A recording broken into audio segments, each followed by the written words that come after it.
Okay, now this may come as a bit of a shock to you, but I grew up as just a bit of a Nintendo kid. Yeah, big surprise, right? I mean, I was born the same year as the NES and Super Mario Bros. After all, and I've been playing Mario games ever since. There was just something magical about them that few other games captured, and now Nintendo's finally giving us all a chance to try creating some of that magic ourselves in Super Mario Maker. And although it may have been a bit of a wait, it seems to have been worth it, as Super Mario Maker allows you to create levels in 4 different Mario themes, using elements from across Mario's 30-year history of side-scrolling games. So, if you want to put a thwomp inside a castle from the original Super Mario Bros., even though thwomps weren't invented into Super Mario Bros. 3, you totally can. And he'll even look the part too, as if he had been created for inclusion in the original game. Now, of course, level creators are nothing new, but they often do fall into the trap of either being too complicated or unwieldy. But thankfully, Super Mario Maker makes use of a wonderfully simplistic interface where you simply use the Game Pass touchscreen and stylus to paint the ground in, then drag and drop enemies and other elements directly into the level itself. And you're even able to easily modify many of those elements too, like for instance shaking a prawn plant to make it spit fire instead, or you can slap wings onto a Spiny to make him fly,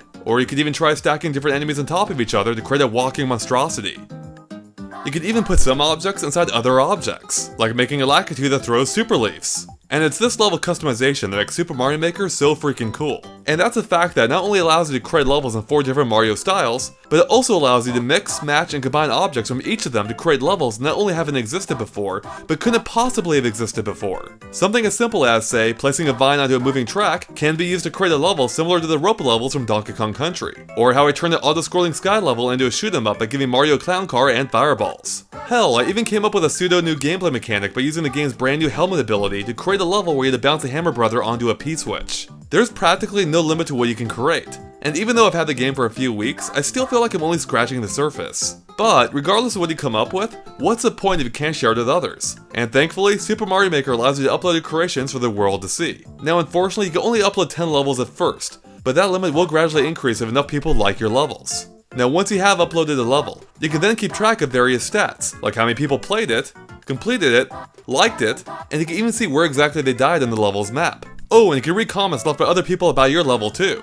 Now unfortunately, there's no way to update a course once you actually posted it online. So, if someone discovers a glaring problem in one of your levels, as some people have with mine, there's not much you can do. So it would be really nice if the game allowed you to update courses, or at least link in some way to a newer, improved version of it. Of course, in Super Mario Maker, creating levels is only half the experience, as actually playing levels is probably pretty important too, if only because it can provide further inspiration for your own levels. Now while the game does come with a collection of levels built in, some of which are rather good, the true appeal, of course, is seeing what other people come up with. And thankfully, Super Mario Maker's online interface makes it pretty easy to find levels worth playing, allowing you to sort through them in a few different ways, such as in order of popularity or what's new. And if you find a creator you really like, you can even follow them to keep track of their future creations.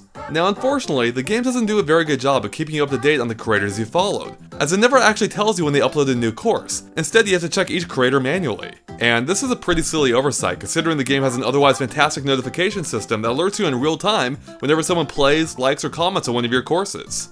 And that notification system makes the game's community feel more alive and connected than any other Nintendo game that I've played. Now despite that, there are still a few other issues with the online interface, such as how you can't search for levels or creators by name. Instead, you can only look up specific levels by using a clunky ID number system. Another issue is the fact that whenever you select a level, it reveals the entire thing in map form, which kind of ruins the surprise of what's going to come next. I think a simple solution could be having a curtain cover by default, which you could pull back if you really wanted to.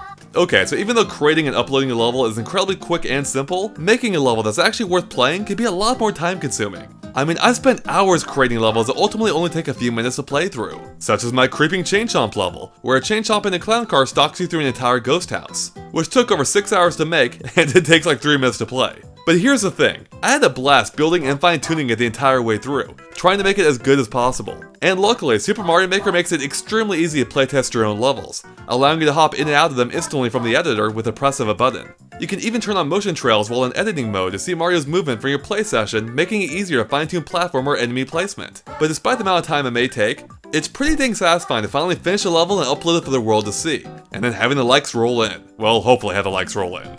Now, if there's one thing Mario games usually do pretty well, and to be fair, that's a lot of things, it's that they're extremely playful. I mean, there's just something inherently fun about the entire thing. And thankfully, Super Mario Maker is no exception. The entire interface is just delightful, being largely based on Mario Paint from 1992, even featuring the same Undo dog who undoes any mistakes. Yeah, you'll come to love the little guy. And there are other cute touches too, such as how Mario crouches and yells in fear if you try to erase him. Hell, even the title screen gets in on the fun with different things happening if you click on the logo's letters. Right, so the interface is cute, simple, and works remarkably well, most of the time, but it isn't quite perfect because there are some annoying limitations. For example, even though the game allows you to select multiple objects at a time, it doesn't even allow you to select a full screen's worth, which can be a bit of a problem in a level that can contain 20 to 40 screens. Which means that it's an incredibly tedious process if you need to reposition a large chunk of your level, making you go back and forth selecting different sections and moving them one at a time. And even worse, if you happen to create a sub-area by using a warp pipe, there's no way to copy objects between the two, which can be pretty annoying if you want to mirror elements from one area in the other. And I also kinda wish there were a zoomed out map view to give you a better idea of the general layout. Now, speaking of limitations, even though the game provides a fairly large amount of objects to play around with, it's still a far cry from the amount of objects featured in most of the original games. So for example, things like sloped surfaces, or power-ups like the frog or hammer suits from Mario Bros. 3, and a ton of enemies are completely missing. Now to be fair, there are already 20 or so enemies in Super Mario Maker, but that only represents 1/3 of the total count of Super Mario World alone. And to be even more fair, the elements that are there can be manipulated in a ton of ways, including ways in which they haven't before, like having a bullet bill launcher fire chain chomps instead, which is terrifying by the way. But even with all these options, there probably will still be times when you just want to add a charge and chuck to a level or something when nothing else will quite do. But again, despite this, there's still a ton of variety in the game. I mean, there are over 50 different elements to play around with, all of which appear and sometimes act differently depending on which of the 4 game themes you play in. And then add to that the 6 different level themes, including underwater, and well, that's a ton of ways in which to customize a level. Although I can't help but wish there were still a few more themes, such as night and snow levels. And yeah, it'd be nice if you could choose from a few alternate music tracks too.